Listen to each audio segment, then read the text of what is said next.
People can continue to join. So good afternoon, everyone. Thank you for joining us for this webinar, Great Lakes Lessons from the Past, Relevance for Today's PFAS Campaigns. We're very excited to be sharing this session with you today, and we have a great lineup of panelists waiting to speak with you. My name is April Wepler, and I'm the Engagement Coordinator with the Canadian Environmental Law Association, or CELA. My colleagues Anastasia Lintner, Teresa McClenahan, and Faye Delan are also on the line with us from CELA. And I'm pleased to be joined today by John Jackson, Tim Eder, Jane Elder, and Joyce McLean. And I'll be passing the microphone over to them in just a few minutes. Before I tell you more about CELA and about our webinar today, I'd like to start with a land acknowledgement. I'm calling in today from Guelph, which is situated on treaty land that is steeped in rich Indigenous history and home to many First Nations, Inuit, and Métis people. This is the ancestral land of the Attawandaron people and the treaty territory of the Mississauga of the Credit First Nation. Our neighbors are the Six Nations of the Grand Watershed.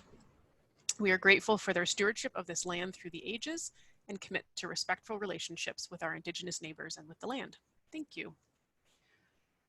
The Canadian Environmental Law Association, or CELA, is a specialty legal clinic within the Ontario-wide network of clinics funded by Legal Aid Ontario. We work to protect human health and our environment by seeking justice for those harmed by pollution and by working to change the policies to prevent such problems in the first place. As a legal aid clinic, our top priority is to represent low-income individuals and communities and to speak up for those with less influence and who receive less of a say in decision-making. Our outreach efforts today are made possible by the Mott Foundation's support of CELA's Healthy Great Lakes program, and we're grateful to Tim Eder from the Mott Foundation for joining us today. Before I pass the mic over to Tim, we have just a bit of housekeeping for those who might be new to Zoom. All of our participants today are in listen-only mode, so your microphone is disabled, your video is turned off, and that's because we anticipate having as many as 300 people on the line today, and we want to ensure the sound quality both of the recording and of your experience of the webinar. We are recording the session and we'll be distributing it to all the registrants afterwards, as well as posting it on our website. We have disabled the chat function, as I mentioned, and you don't need to use the hand raising feature either. Any questions or comments that you have need to go into our Q&A box. So if you scroll over the bottom of your Zoom window, you'll see a number of icons pop up, and in there is a Q&A icon. When you click on that, that Q&A window will pop up, and you can type your questions at any time throughout the webinar. Today's webinar will feature 4 presentations. We'll be taking a couple of questions at the end of each of our presentations, and then we'll have some additional time at the end for discussion. So please do share your questions in that Q&A box throughout the webinar, and we'll get to them when we can. The last thing we want to do before we get started is to get to know a little bit more about all of you who've joined us today. And the most efficient way we can do that with these numbers is to launch just a couple of quick polls. So for those of you who are joining via computer, I'm going to put our first question up, and you can just click on an answer there. It asks, what sector do you represent? So what sector do you work in? Let's get a sense of who's on the line with us today.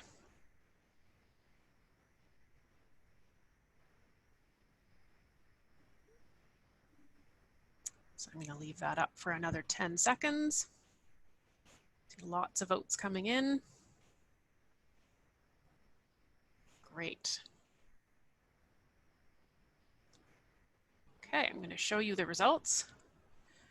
So not surprisingly, lots of us with environmental organizations today, lots from government, academic and students as well, some foundation representatives, industry, public health, and other. No media today. That's okay. All right, the next poll question that we're going to ask is to tell us a little bit about where you are today. So what watershed are you calling in from? And in what country are you located?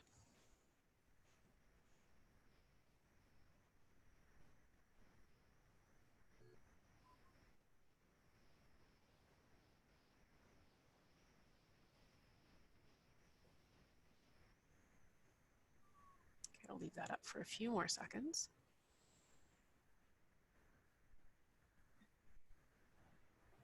Okay, and let's show you the results.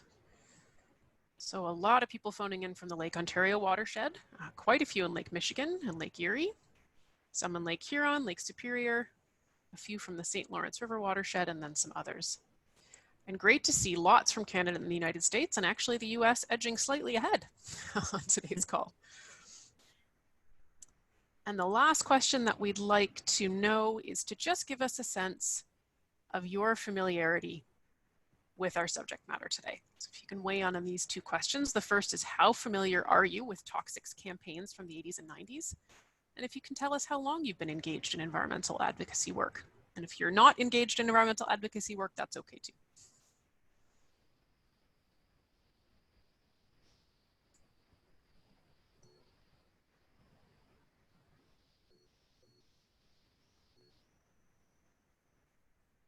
Leave that up for just a couple more seconds. Lots of answers still coming in. Okay, and I'll share these results back with you. So most saying they're moderately familiar with the subject matter. So that's helpful for our panelists to know how much you know about this subject. And then lots on the line who've been engaged in this work for more than 20 years. So thank you for all of your efforts. And then a smattering in all the other categories there. All right, with that, I'm going to close down our polls and I will pass the microphone over to Tim Eder. Tim, go ahead. Great, Anna, if you want to go to the first slide. That's me on the right. I work for the CS Mott Foundation. That picture is taken outside of our office in Flint. And I'll get to the description of the young guy on the left side of your screen in a minute. It really is me. But first of all, I want to just make a couple of comments. First of all, thank you all for joining. We have 192 participants, which is quite amazing. So we really appreciate you taking the time and your interest in this subject. The reason that we're doing this is that it struck us, a number of us, that there were a lot of similarities between the work that was done in the 80s and 90s and some of the challenges that we face today with PFAS. PFAS is a class of chemicals, of course, that many of you are familiar with, I'm sure, but it's a class of several thousand different compounds, and PFAS is the name for the broad category class of compounds. But they cause a wide range of health effects. Some of them are not terribly toxic. Some of them are extremely toxic and very dangerous and produce a wide range of health effects. And there are similarities to PFAS and other chemicals that we face in our environment today and the work that was done back in the old days. The origin and inspiration for this session that we're doing today actually came out of a session that I was participating in where we were talking about PFAS at a meeting of the Great Lakes Funders Collaborative, a group of foundations that get together once a year. We used to get together in person. Who knows what we'll be doing this fall. And there were a couple of other old timers, Mark Van Putten with the Wegge Foundation and Dave Rankin with the Great Lakes Protection Fund, and me and several other people. And we were talking about PFAS, and I think it was Mark and Dave both remarked that, you know, we've seen this movie before, and many of the ideas and concepts and challenges that we face dealing with PFAS are relevant to today. And so it really struck us that the tremendous amount of organizing and work and leadership and actions by government and funding and so on might be relevant and instructive for today. So to get to the slides and to get into the presentation a little bit more, the picture on the left is me doing a news event, and that sign, you may not be able to read the sign that I'm holding up on the tree there, says health warning. And that was actually taken up in Marquette, Michigan at a lake that had been drained because it was contaminated with mercury. And we were on a tour of the Great Lakes. I was working with Great Lakes United at the time. We organized a tour of the entire Great Lakes region. We did 18 citizen hearings from Duluth to Montreal and many cities in between, of course. And at nearly every one of them, we organized some sort of a media event.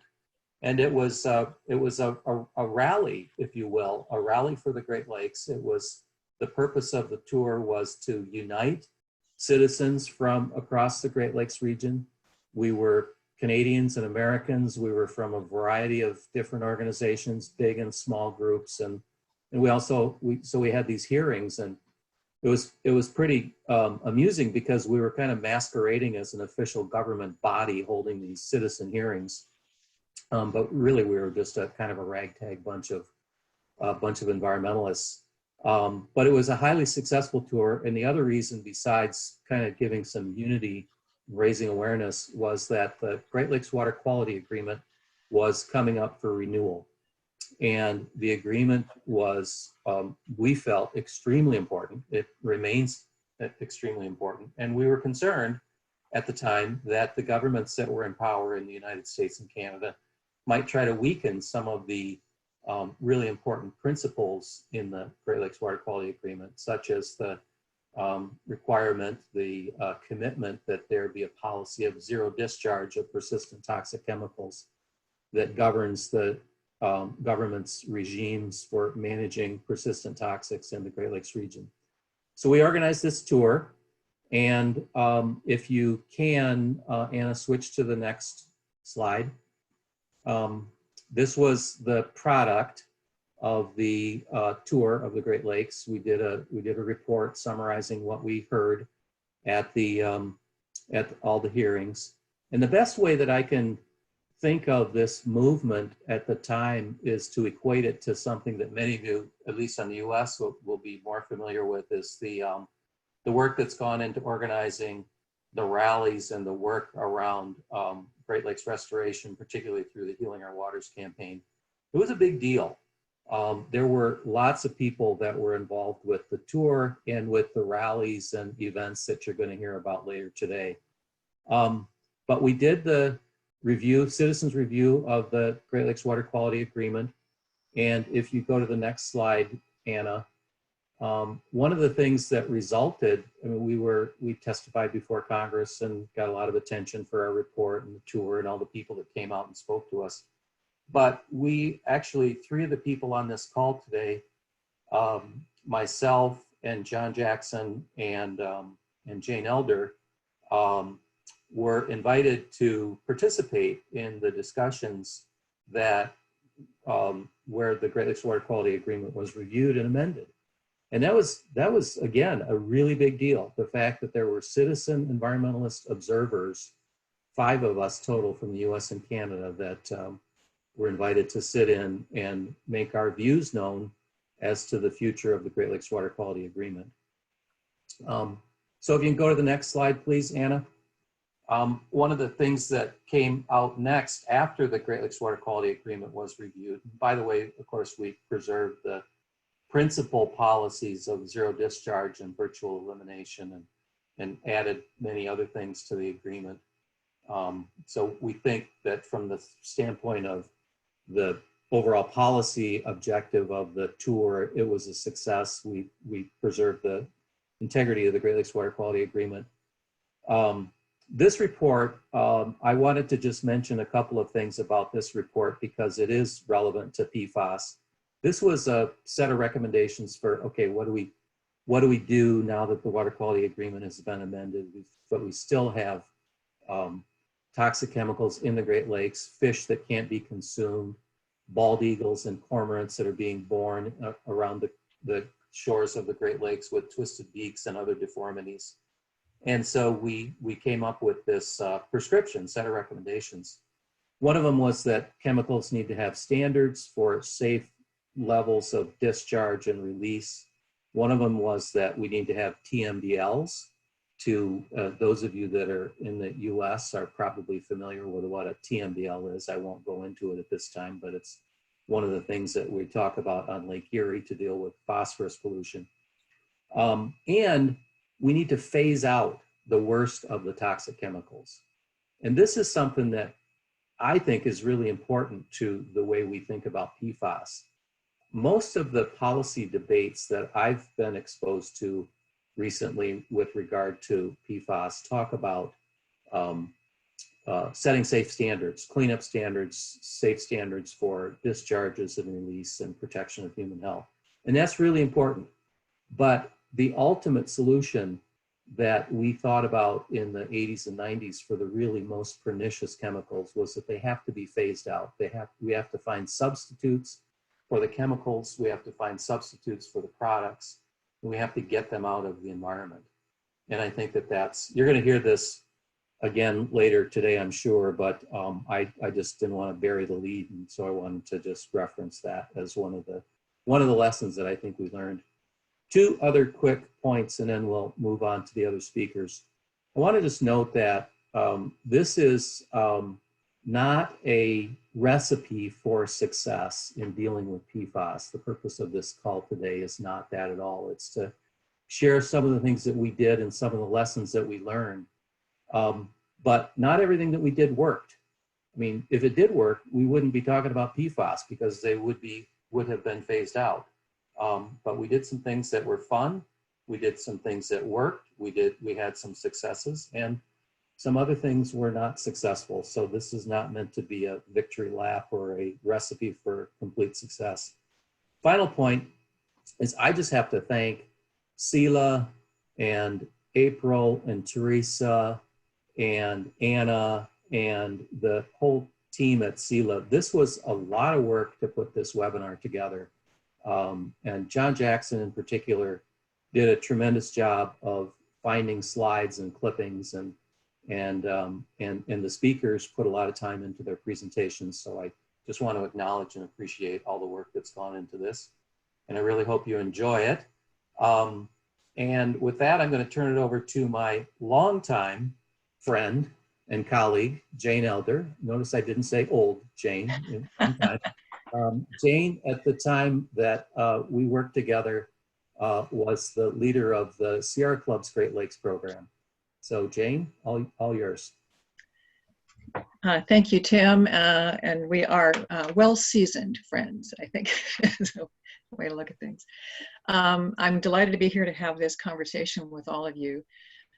We have these before and after pictures. So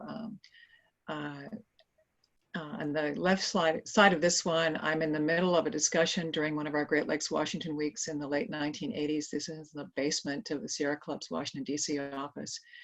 And we were bringing in 30 to 40 people for a full week in Washington during those days, trying to move forward everything from the U.S. Clean Air Act to appropriations to just a whole variety of things. And those were some of the height days, I think, of the work in that era. But I'm going to run us through rapidly a little history of pollution and movements in the region, and then hopefully have some time for some deeper discussion. So the next slide, please. I just want to ground us a little bit in history that today's modern environmental threats, of course, are linked to threats that go back hundreds of years, including the disruption of our aquatic food web and the headwater streams from the fur trade very, very early on, to where we've come over the last couple centuries with settlement. We've already been through peak fish in the Great Lakes and probably peak forest.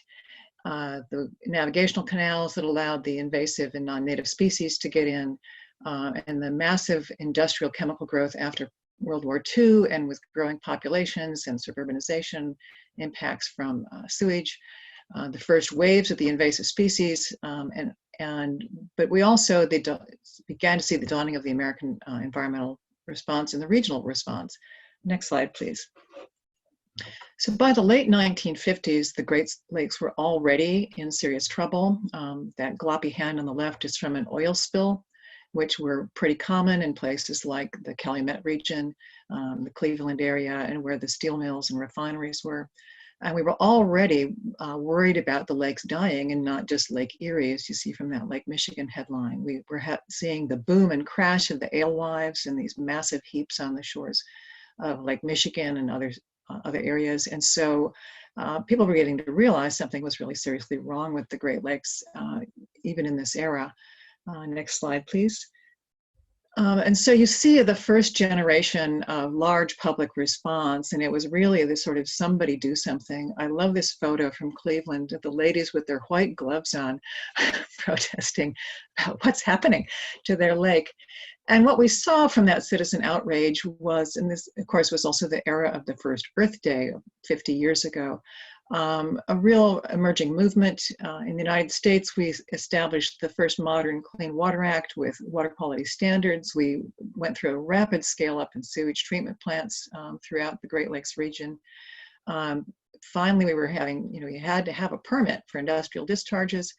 In the same area, we also saw the first Great Lakes Water Quality Agreement, and then shortly thereafter in 1978, the second generation of the Great Lakes Water Quality Agreement. And these were resulting in regulatory frameworks and cooperative systems to implement and tackle common problems. And so we were beginning to see the modern environmental movement shaping up from that early era. Next slide, please. One of the things we need to think about is what lessons are learned from that. One of the things in reflection, many of the solutions to move fast were expert-driven and top-down. These were scientists, these were people already in regulatory positions who were coming up with how do you make a Clean Water Act happen? And they gave us these frameworks that involved reductions through permits from direct pollution sources. It was still by and large a dilution strategy, what today a lot of folks call a command and control framework. It was bipartisan mostly. Media coverage was a significant driver from those famous flaming photos from the Cuyahoga and other rivers. And it was also a period of rapid social change, relative affluence. There was activism around Vietnam, the civil rights movement, women's rights were all emerging. So there was a lot of momentum on a lot of fronts, not just the environment. And we were also finding that advocacy led mostly, not always, to action. So there was a sense of efficacy. Onward to the next slide. The second generation emerges out of this work in the late 1970s with the second generation of the Water Quality Agreement. One of the things it focused on was the emerging concerns about toxic pollution. And so as we move into the 1980s, a tremendous focus on what are these toxic chemicals and how are they affecting humans, how are they affecting communities, how are they affecting fish and wildlife. And that toxic slide on the left was one we borrowed from Pollution Probe from our lobbying back then. And that was just a short list of the things we were concerned about. Because we were beginning to see some of these defects in wildlife, this is one of the cormorants with the cross-build syndrome, which was linked to the organochlorines and particularly some of the PCBs. We were able to get media attention.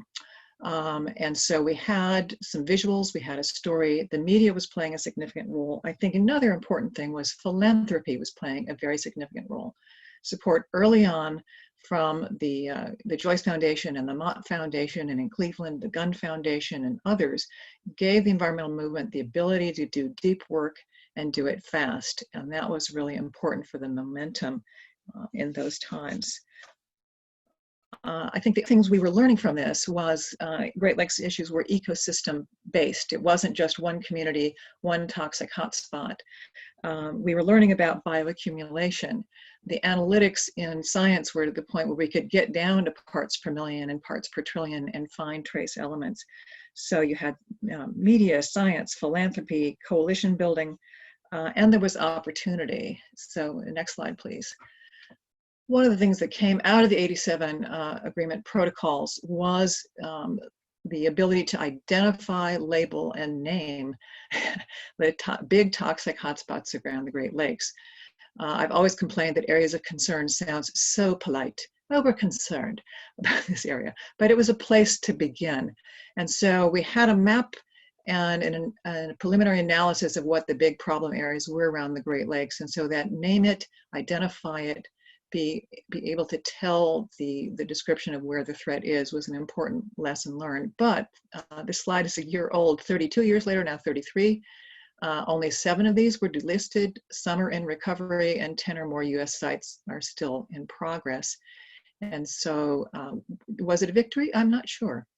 But we took the energy. Cosmos was one of the living cormorants we took with us to Washington, D.C. You couldn't get her through security systems these days, but she illustrates the relationship we had with the scientific community at the time, and also the interest that the media had in scientific challenges. The other thing this illustrates, you'll see a copy of the Clean Air Act air toxic section on the right. We were looking at multimedia threats and not just historic sources of water pollution. And we were moving forward where we had windows of opportunity.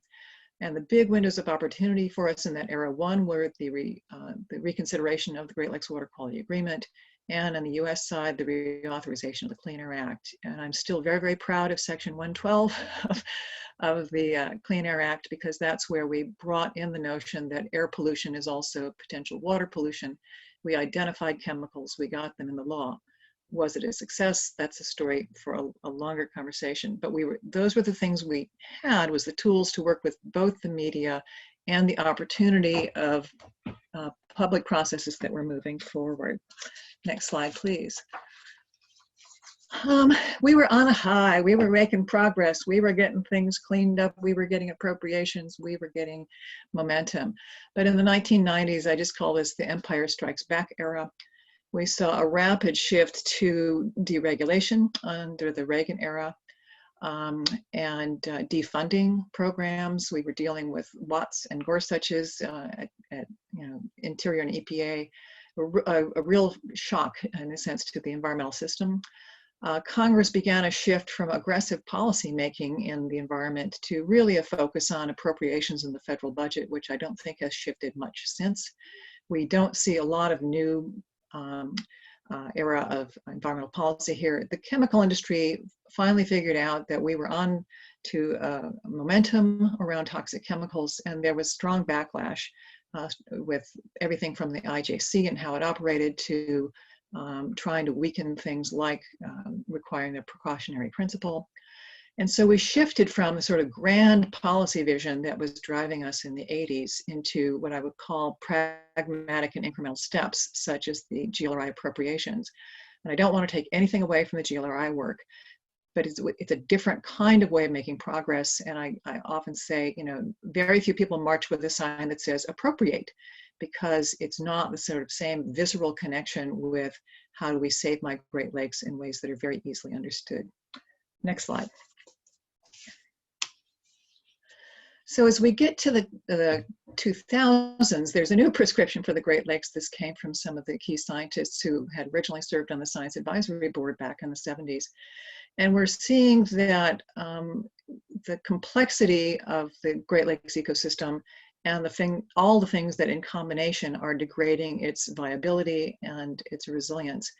And they were describing these areas of overlap, that little red circle in the middle, as places where the ecosystem is breaking down or in the extreme potential irreversible ecosystem collapse. And so as we're in this new era, it requires us to look again back at ecosystem scale strategies and solutions. Next slide, please. So in this century, we've seen a third generation on restoration and protection of the Great Lakes. One is the work that's been done by the Healing Our Waters Coalition to speed up recovery from existing challenges. It's important work, but it's been incremental progress through fragmented appropriations. We have to go back every Congress, and there's not a comprehensive strategy for ecosystem outcomes that would include regulatory systems, bans on chemicals, all those other kinds of tools that are in the toolbox for Great Lakes change. We've lived with permits now since 1972 in the United States, and in many ways we've normalized degradation. And I like to remind people that permit is not just a noun, it's also an action verb. Our regulatory systems legally and actively permit pollution into the Great Lakes system. And we've learned partially through the better improvements in analytics, but also because we're seeing the impacts, a new wave of pollutions, many pollutants and contaminants from across a variety of sectors and fields, as well as the old problems such as invasives and the food web crisis. And these legacy issues are all still with us. So the analytics have been great. but actionable strategies to help us deal with them are challenging and complex, and the moments to grab those political opportunities are more difficult than they were. Next slide, please. So as I've noted, all of these things are out there. Many of them have been there long before the last decades. Many of these go back multiple decades, but we're beginning to see higher levels of concern. And certainly with PFAS, we know we have a large systemic problem. Jane, if I can just jump in for a second, we have about 2 minutes left in your presentation. So if I can just ask one question, Sure. which is, can you tell us a little bit about the challenges that you think are unique to our current context? And, you know, knowing all the history and the developments and the challenges that you've shared, what does the next wave look like? You know, you've talked about waves in Great Lakes history. What does that next wave look like? How do you see change occurring as we go forward? Yeah, so let's go just quickly through. So I think in the current context, climate change will make everything worse and more complicated. It's an indication of system breakdown at the ecological scale, but I think what we're seeing with the pandemic now is system breakdown in a lot of human systems that we thought were going to be ways that could protect us. So I think we need to look at the scale of challenges for the future and adopt our strategies to them. And then let's scoot down to my final slide, or this one here. I think the solutions of the future have to have a different kind of strategy. We need to be looking beyond permit-based approaches. We need to be looking beyond one chemical or one chemical family at a time. And we need to have, I think the moment is on us for a new transformative approach.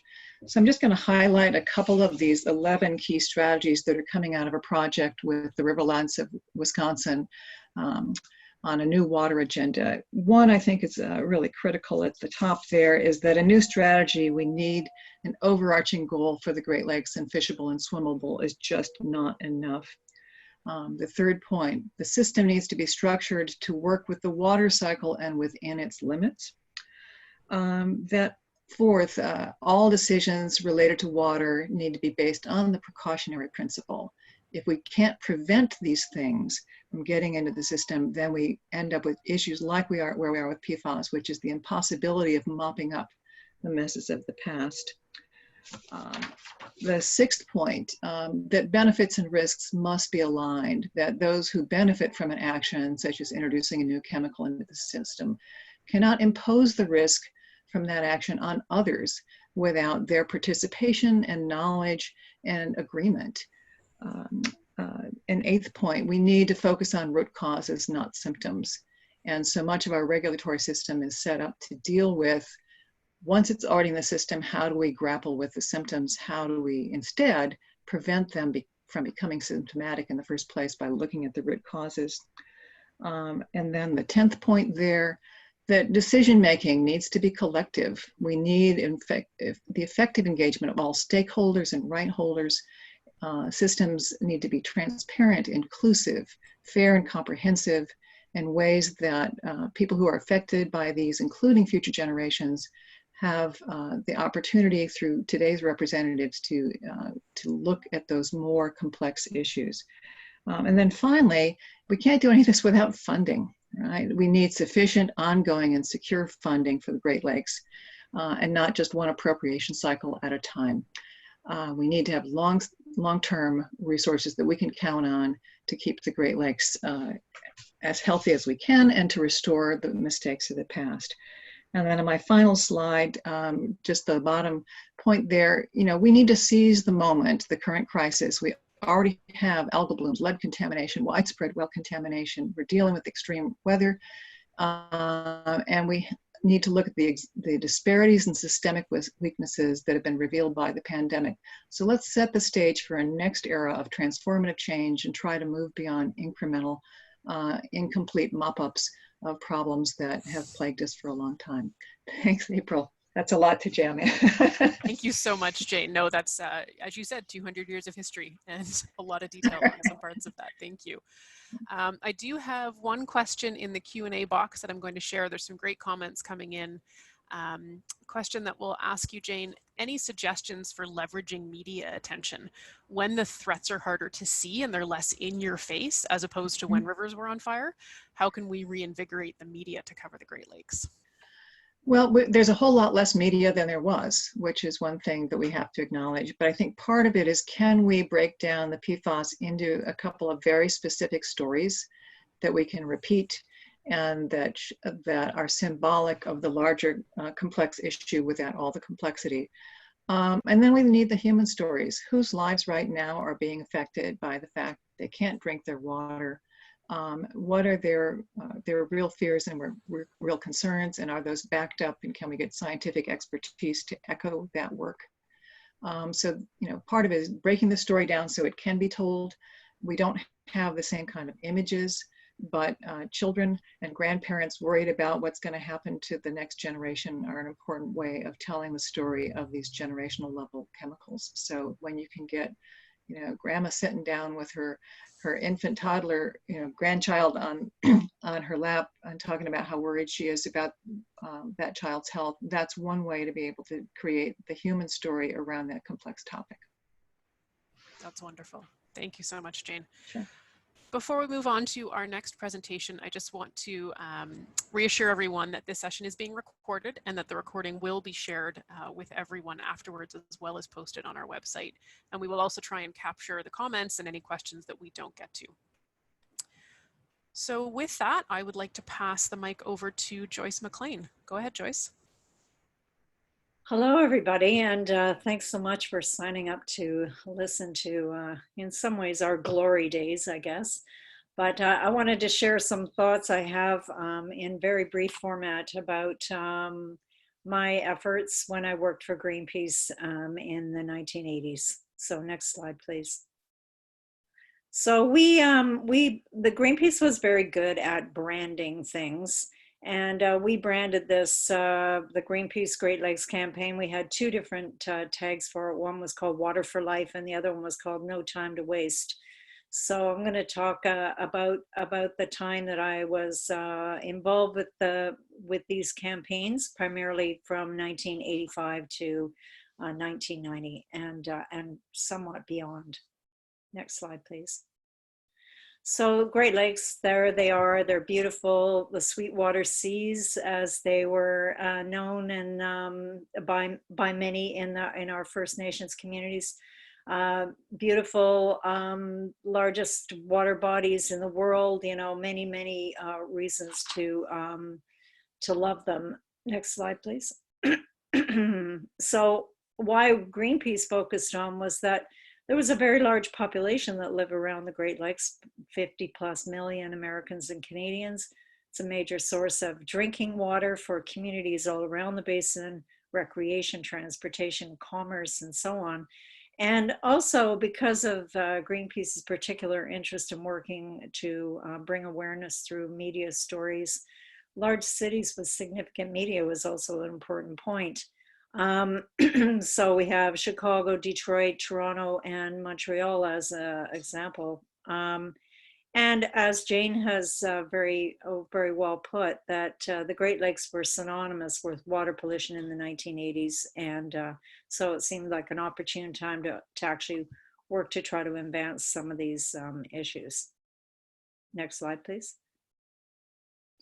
So as mentioned earlier, there was this goal of zero discharge of persistent toxic chemicals. It was contained in, and to us, surprisingly, in a government organization's document. And so we used that and highlighted that term all over the place, zero discharge.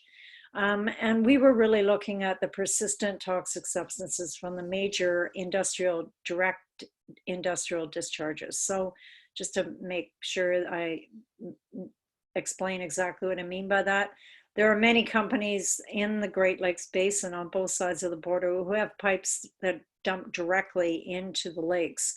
Some dump directly into municipal sewers, but we were focused on the large companies that were dumping directly into the lakes.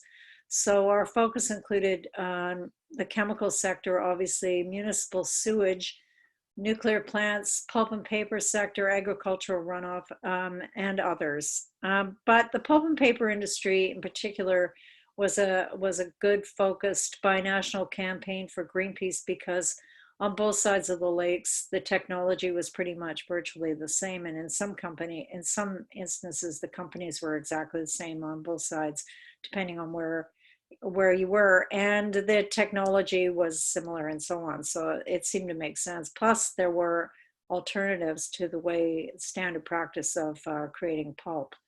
Next slide, please. So I just thought I'd throw a few pictures in here of some of the crazy colleagues I had at the time. These were the campaigners who worked from 1985 right up until 1990. And some of them are still doing Greenpeace work there, still currently. Next slide, please. Excuse me. In 1985, Greenpeace had its first boat tour, and it was on a boat called the Free. And FRI means free in Danish, in case you were wondering. I've spelled it wrong. But our focus were really in three areas. Sarnia's Chemical Valley, where there are dozens of chemical manufacturing facilities. Dow in Midland, Michigan, because it was their largest facility in the United States. And also, I don't know if this is still true, but at the time, it was the only plant in the United States that actually had in their permit, they were allowed to discharge the most toxic isomer in the dioxin family, and this was very concerning to us. And Green Bay, Wisconsin, just because of the long-standing pulp and paper pollution in that area. Next slide, please. So Greenpeace, as you know, was quite renowned for getting in people's faces and trying to do direct actions to raise awareness, at least get a conversation going. And so this is one of the banners that we hung on the Blue Water Bridge, which connects Sarnia to Port Huron in Michigan. And if you can't read it, it says toxics today, tumors tomorrow, ? And toxic dumping. And this prompted a very interesting set of circumstances. We heard from some staff people at Dow in the Sarnia plant that in fact there had been a very large spill of something that became known as the blob in the Sarnia River. So they told us, we went to one of the local reporters and told her, and from there, and plus at the same time, interestingly, there were some other activities going on in the river with some divers who actually happened to find the blob. So all of which is to say that it's important to try to raise awareness in a very public way like this, even though, of course, we were also vilified by many for being stupid. As you can see on the bridge, there are three, if you look closely right to the right of the banner, you can see little bodies hanging there. Next slide, please. These are the three people who actually were up on the bridge. They got down. Yes, they were charged. I think they were just charged with trespassing. I can't actually recall. Nobody went to jail though. And behind them is the boat, the Free. Next slide, please. And these are some of my crazy Greenpeace friends. And that was, I think that was somewhere in New York State, but I can't remember exactly where. Next slide, please. One of the things that we were really careful to do was to try to work with others who already had a reputation for, you know, raising awareness or being a shit disturber, if I can say that on here. The guy in the white pants standing up, that is Abby Hoffman, who you may have heard of before. He was a very famous activist from the 60s on. Sadly, he's no longer with us, but he was really fascinated by what we were trying to do and gave us a lot of ideas. The guy in the hat over on the extreme left is the captain of the Free. Next slide, please. So as Jane mentioned, you know, we became quite aware that the science was all there talking about how air contaminants were contributing to water pollution, and incineration was a great example of that. And in Detroit, in the I think it was 1986 and 87, we spent a lot of time in Detroit trying to stop the Detroit mass burn incinerator. At the time, it was the largest one being built. And so this is the Renaissance Center. We had some crazy people climb up there and hang that off there. And it was visible in Windsor, across the river in Canada. And it was so interesting to read the stories about it because, of course, the Windsor papers loved this. Windsor is actually technically downstream from Detroit, if you didn't know that. So any air emissions from the incinerator were actually going to land in Windsor. The provincial government at the time actually had a lawsuit against the city of Detroit for this, which I, funnily enough, after my career ended with Greenpeace, I moved on to the Ministry of Environment and participated in that court case. But just to point out that, sometimes the message has to go bigger than your actual local community. And this is one example of that. Next slide, please. So as mentioned earlier, we saw that there was a real kind of opportunity to try to talk to and change the processes within the pulp and paper sector, particularly in the Great Lakes. This report was based on previously 30,000 pages of previously unreleased US EPA document that my colleague Carol Van Strum petitioned the US EPA for under a Freedom of Information Act request, got it, wrote a highly technical footnoted report called No Margin of Safety. We got virtually no coverage on it. But at the same time, it serves as a scientific reference for the problems in the pulp sector with dioxin. Dioxin is very similar to PFAS in a way. It's a family of chemicals. Some are more dangerous than others. And as I mentioned earlier, Dow Chemical in Midland at the time was allowed to, actually legally allowed to dump 2378 TCDD, which is the most toxic isomer into the Tittabawassee River, which flowed ultimately into Lake Huron. So this report, though, back to the pulp and paper sector, we saw that there was a real opportunity because they were the largest emitters of organochlorines into the Great Lakes. Next slide, please. So I basically just said this, and that there's no safe levels of TCDD in animals or humans. And really, this was one way that we were able to engage in a very significant manner with our First Nations friends, because a lot of fish taking, at the time in the 1980s, there was a real resurgence in eating what was called home food, and which meant for those indigenous people who lived around the basin and took fish from the lakes on a constant basis. This was a real issue that fish were so polluted, especially any near pulp mills. So Lake Superior, while we think of it, and we like to think of it as pristine, relatively speaking, it actually had a lot of very nasty hot spots right near the pulp mills. Next slide, please. So as I mentioned, I was involved with 2 boat tours. In 1988, we had a second boat tour using a boat called the Beluga. It was actually brought over from Germany on the back of another large boat into Montreal. And we focused on toxic hotspots throughout the basin, but we also spent time in Chicoutimi and Trois-Rivières in Quebec on the St. Lawrence. Working with basin-wide and local organizations to generate a lot of activity stories. We wanted to put people on the spot and so on and so forth. But we did use a lot of academics to reinforce our science and our perspective.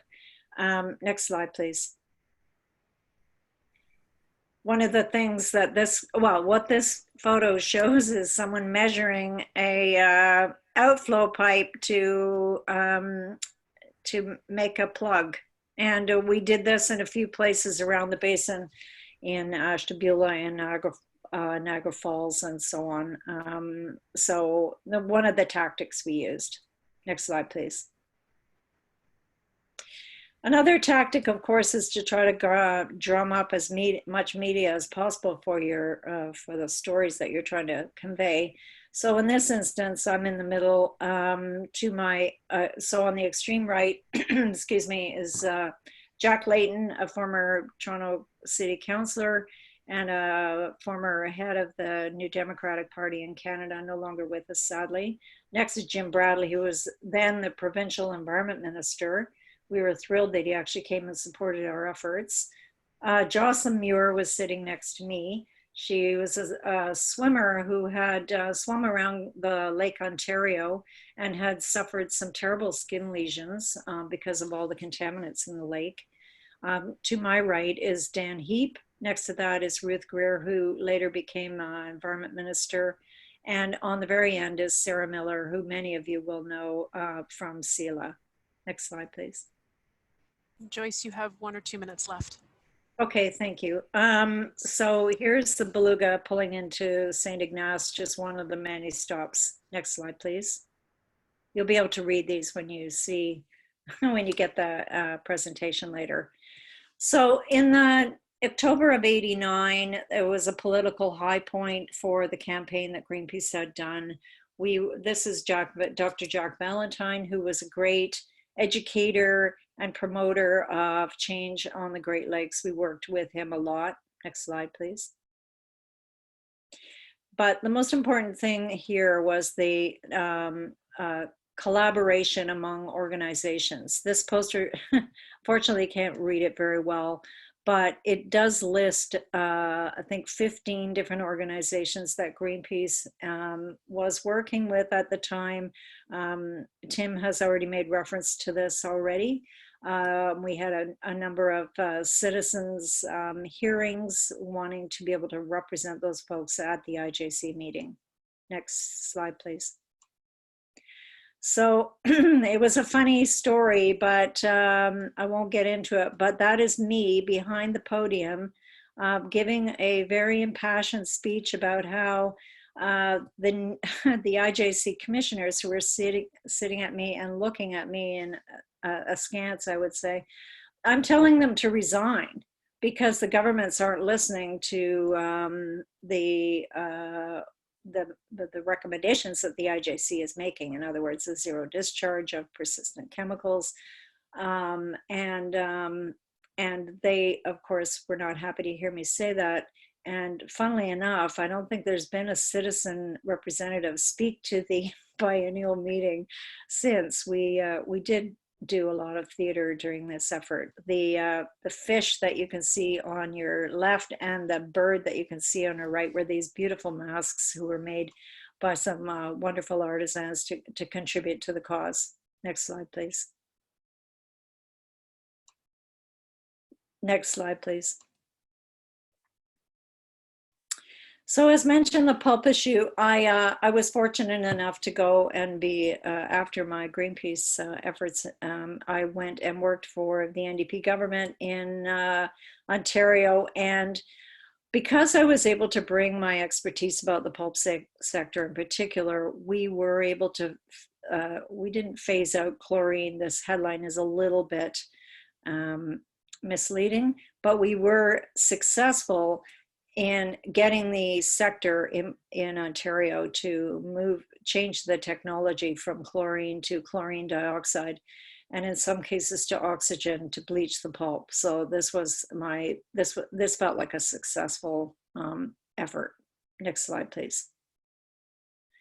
And I just want to say that, well, I know I'm going over time. I hope I can be indulged just for 2 slides.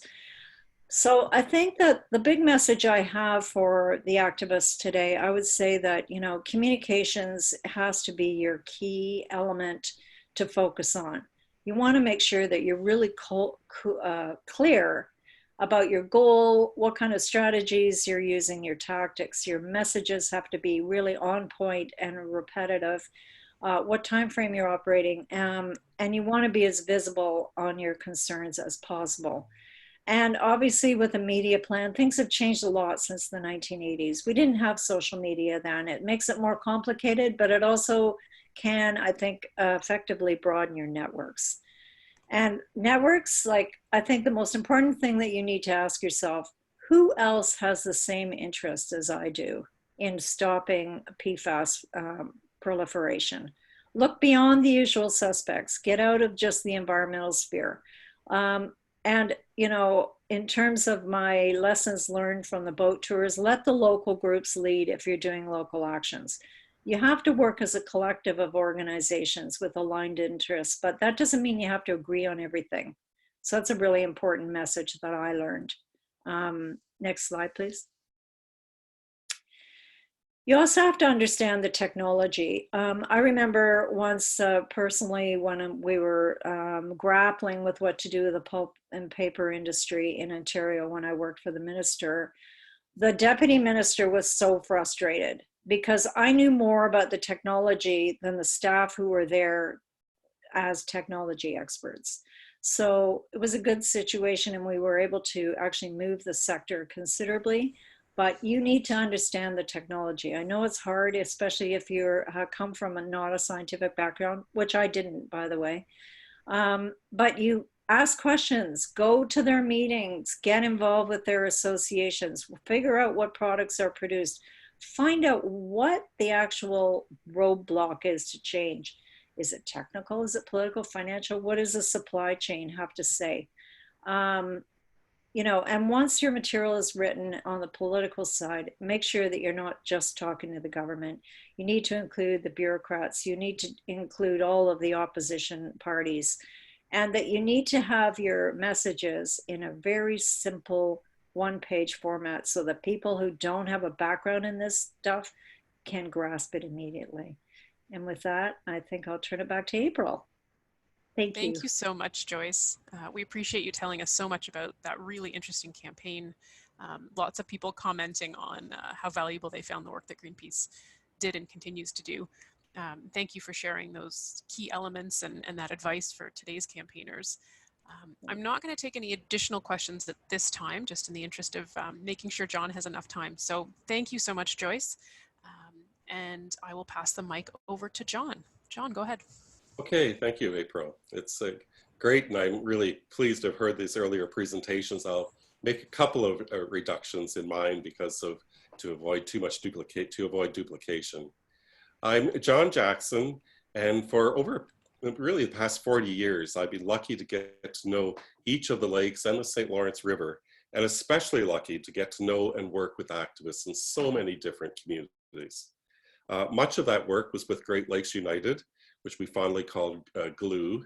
The body to hold the Great Lakes together was one of the things it was described as a basin-wide transnational network of citizens groups. Sadly, Great Lakes United no longer exists. I'm going to talk about a few of the lessons. This picture of me in a younger stage standing up, I'll describe that picture in detail in a couple of slides from now, but that was me back in 87, so that's 33 years ago. My goodness. Okay. The first lesson is really the importance of working ecosystem-wide and across political boundaries. And this is a picture from a rally in 1993 at the IJC's biennial meeting in Windsor. And the rally is on the Canadian side in Windsor, and we're looking north to the towers that Joyce had in one of her pictures on the incinerator, looking north to the United States. But the real recognition that working across those boundaries and ignoring political boundaries, they aren't really the important thing. It's an integrated ecosystem. So if we want to solve the problems, we must succeed in addressing the same problems all around the basin, ignoring political boundaries. And we work across those boundaries because we see ourselves as residents of the Great Lakes. I think that's really an important part, is that we see ourselves as part of that Great Lakes system, and therefore that we should have the right to speak, to lobby, and to act in all parts of the basin, regardless of our jurisdiction. This is the picture that was up earlier. And this was a meeting in 1987 in Washington, D.C. And Jane referred earlier to the Washington Lobby Weeks that the Sierra Club and Great Lakes United used to work together on organizing. But what's a critical point I want to make here is this is in D.C. for a congressional briefing. And you see there that is people from representatives from both Canada and the United States sitting around that table and being there actively lobbying on the Capitol Hill. And in addition, this time, we didn't always succeed in having this, and barely visible, including the other residents of the Great Lakes, which is the wildlife. And one of the cormorants, the Henrietta, is sitting down there at the end of the table between Tim Eder and Dave Miller. But really wanting to convey that it isn't just us, it isn't just the people, and it's also the birds. Another factor in terms of why working together across the basin can be really important is this incredible frustration of why do we have to have the same long struggles in community after community on the same issue. And a prime example is incinerators. Why do we each have to do that? I'm not ready to go there quite yet, sorry. Okay.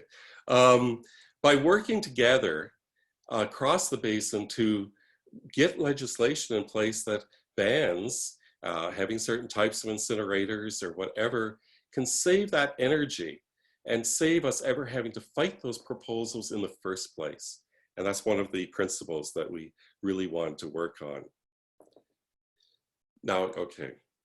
We're really lucky to have the Great Lakes Water Quality Agreement as a tool that we can use to pressure all the governments around the Great Lakes, but especially the Canadian and the US federal governments, pushing them to take stronger action to protect and restore the lakes. It's an excellent agreement for the public to rally around. But it isn't just because of luck that we have this agreement. The persistent pressure of citizen activists over the decades has been critical in the creation and amendment of the agreement. Earlier, Jane showed you a picture of Lake Erie, the women in gloves as she described them. Critical role in getting the first agreement passed. Here is what Tim talked about earlier, the tour of the Great Lakes that we did in citizens' hearings around the Great Lakes. And these are the 19 locations that he spoke of. I won't go into more detail than that now. We'll skip ahead to save a bit of time because Tim did a great job of covering that. The Great Lakes Water Quality Agreement, we can still go back though. Please go back, okay. The Great Lakes Water Quality Agreement contains leading edge commitments for making decisions on toxic issues. That's why it's so important for us. Zero discharge, virtual elimination, science-based management, prevention, precaution, polluter pays, ecosystem approach, anti-degradation, and accountability. What makes these particularly powerful tools for activists to use is that the two federal governments wrote and signed the Great Lakes Water Quality Agreement. The agreement, therefore, is a powerful basis for us as activists to use to challenge the governments, to protect our communities, and to evaluate the actions of the federal governments. The International Joint Commission held biennial meetings to evaluate government progress under the Great Lakes Water Quality Agreement. And Joyce showed you some pictures from that in the latter part of her presentation. These biennial meetings attracted, in their heyday, 800 attendees in 1989 in the meeting in Hamilton that Joyce had talked about earlier, 1,600 in 1991 in Traverse City, Michigan, 2,000 in 1993 in Windsor, Ontario, and 1,700 in 1995 in Duluth, Minnesota. Can you imagine 2,000 people traveling from across the basin to attend a Great Lakes meeting today? And I mean in the pre-pandemic times. but phenomenal meetings. They were just astonishing. But the high attendance in those years was the result of organizing by activists around the entire Great Lakes Basin. This was a poster organizing prior to the Duluth Biennial meeting. No one expected that almost as many people would come to the Duluth meeting as came out to the much more centrally located Traverse City 2 years earlier. But that again was because of the local activists and the activists across the basin working together on those. This is we've seen a few pictures of the cormorants with twisted bills, but this is actually it's an eagle with twisted bills. But one of the very special characteristics in the Great Lakes Basin has been the leading edge science that has been conducted here that deepened the understanding of the negative effects of persistent toxic substances and endocrine disruptors, both on wildlife and on humans. Much of the rest of the world has been educated actually by the science carried out in the Great Lakes Basin during that period.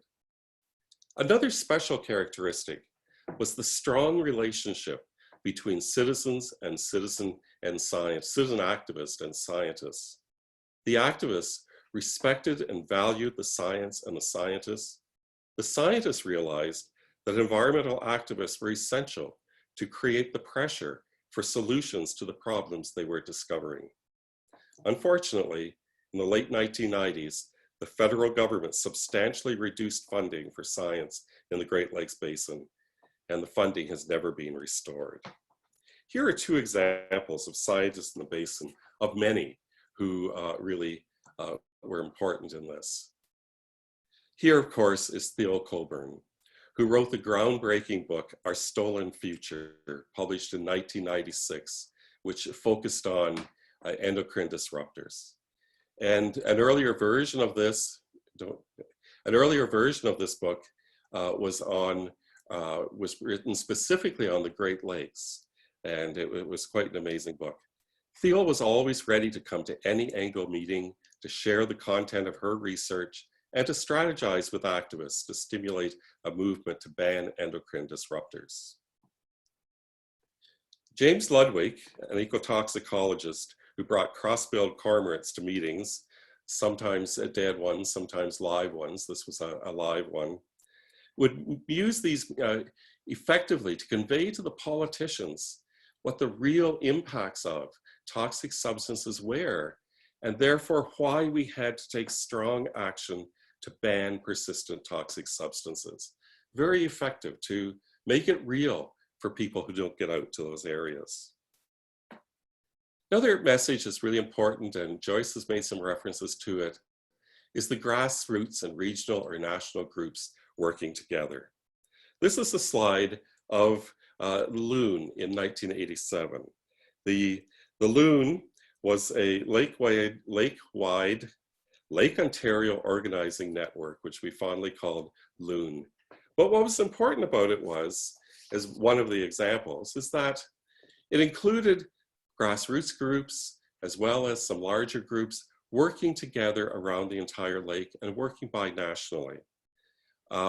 Sarah Miller here from the Canadian Environmental Law Association is at the stand. Dave Miller is sitting next to her with the Great Lakes United. Pollution Probe also played a lead role, but that was combined with numerous groups around the basin.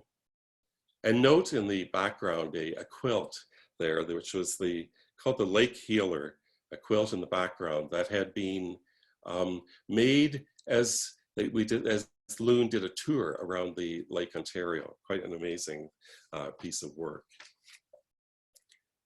This kind of partnership brought a substantial amount of credibility to our work when we pushed for basin-wide solutions to the problems.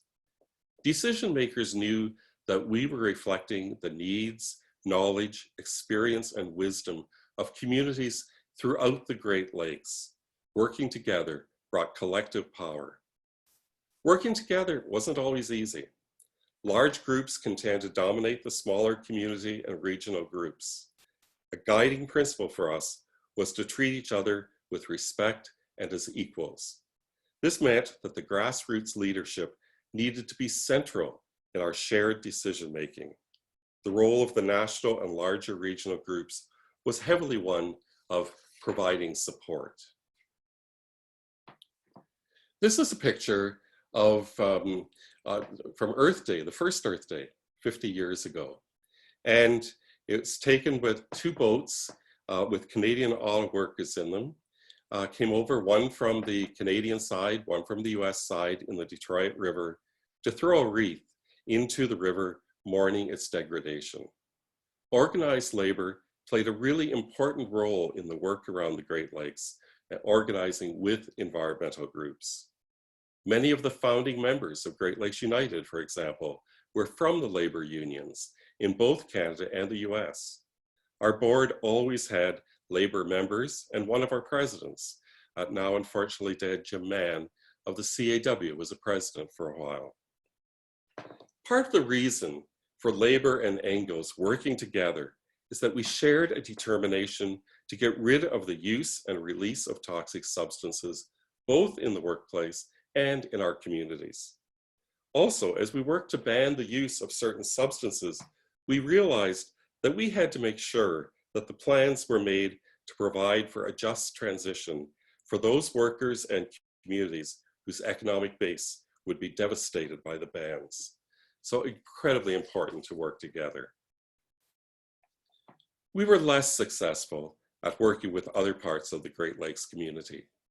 We made some progress on working with the Indigenous community. For example, Great Lakes United's bylaws were amended to designate 2 seats on the board for people from the Indigenous community. Henry Lickers, the current IJC commissioner from Akwesasne, was a board member of Great Lakes United in the early 1990s, but our progress was weak at best. Despite efforts, the Great Lakes Anglo community made little progress at working with immigrant communities, the poor, and non-white communities, and a really important lesson for us today. A prime lesson from our work in the 1980s and 1990s is that we must always keep long-term solutions in the forefront of our minds. This means that we need to focus on addressing the root causes of the problems rather than on just making incremental changes, or as Jane Elder calls them, normalizing degradation. The guiding principles of the Water Quality Agreement can lead us to this transformation, as was the case for chlorinated substances, replacement of PFAS today with non-hazardous substances, or by different techniques to provide the same services that PFAS provide are the direction we need to take. We must refuse to consider today's contamination as acceptable, because if we do so, we will create a situation for future generations where the normal is a condition that we would consider intolerable. So I turn it back to you, April. Thank you so much, John. Thank you for that presentation. Anna, if we can go to the last slide for a moment, that concludes our 4 formal presentations. I want to take a moment and acknowledge again the Mott Foundation's support of CELA's Healthy Great Lakes program, which has allowed us to bring this webinar to you today. You'll also see a list of photo credits here. Obviously, we have lots of great images for today's session, and we appreciate all the individuals and organizations who contributed photos. I'm going to open it up for discussion in just a moment. Before I do that, John, I believe you had some additional thanks that you wanted to share. John's certainly the driver and master organizer of today's session. Thank you, April. First of all, I just want to say I'm delighted that so many people are on that we worked with and who worked on the projects that each of us has talked about in this session. And it really, I'm sure I speak on behalf of Tim and Jane and Joyce, as well as myself, but I thank you for being part of the inspiring the activism that we just talked about. I know we all have fond memories. I'm sure we'd love to get together for a reunion at some point, but fond memories of our challenging times, our satisfying times, energizing times, and yes, much of it also fun times working together. I'm also really pleased to see, and more importantly, to thank you to the younger people who are on this call, who are today's dedicating themselves to addressing PFAS, climate change, and the other issues facing the Great Lakes. We're inspired by and grateful to you for your dedication now and in the future, protecting, clean up the Great Lakes and St. Lawrence River. The mission continues and is in your able hands, but don't hesitate to contact us if there's anything we can offer you. Finally, I want to give a thank you to the speakers who each of one did a phenomenal job, and a huge thank you. But an even bigger thank you to April. April has spent an incredible amount of time getting this pulled together. She's so great on doing detailed work. I don't know if it drives her crazy or not, but she's so good at doing it. But the other thing, and you can just see it by seeing her picture there, she's very patient with us and very nicely moves on, even though when we were failing to come through on the timelines that she had given, or when we would change our minds at the last minute of wanting something different, that amazing patience was there always. And of course, a thanks also to Anastasia Littner, Faye DeLeon, and Teresa McClenahan of CELA, and Paul Muldoon for helping us develop this webinar. So just wanted to give those thank yous before we get on to the discussion. Thank you, April. Thanks so much, John. I appreciate it. Of course, you never drive me crazy. Don't be silly. Well, that ends the formal part of our presentations, but I am going to open it up for discussion. We have lots of great questions over in the Q&A box here.